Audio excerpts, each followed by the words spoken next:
manomboka ny lakilasy pejy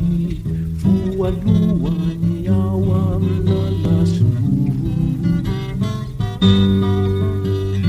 rafitra namoka boky ro mpianaty sandabilio endreny fibadabada ny anatra ny abidi fa ile sabotsy rerikosa lotosaosa raha namoky ty boky fatota nolovainy taminy zoky ny lehibe indrindra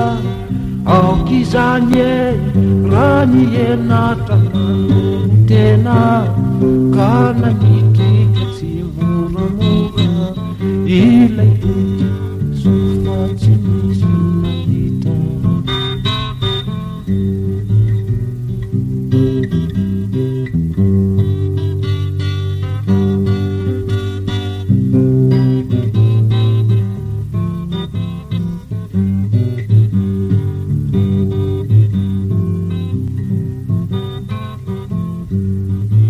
nanomboka tamin'izay de tsy tafatombina mihitsy nyerikerika tetsy teroa nanao fampitahana tsikariny tamin'izany reo namany voakolokolo tsaratsara sy ampy fitaovana ka lasa tindramozy vaka de vaka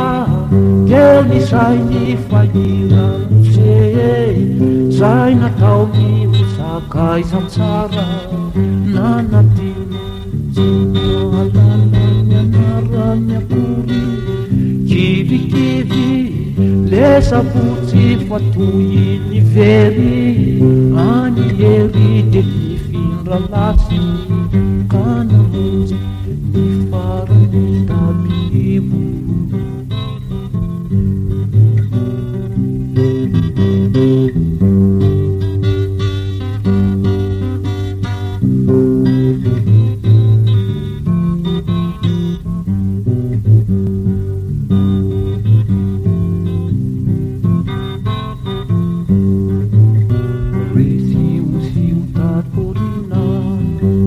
fa ile sabotsy kely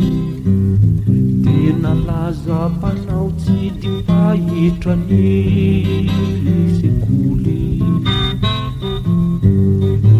tsy nahatamanono mantsy ka naleo ny fangamao ny lalao ny renireny o afaka madio rayaman-dreny o na tsy hinana azy anareo na iakanjo volokitsay sy ny sisa aza tao tsy rambina reny kilonga sanatria tsy ahitrahitrana sady tsaranga fa ny zaza de zazeny ihany mandefera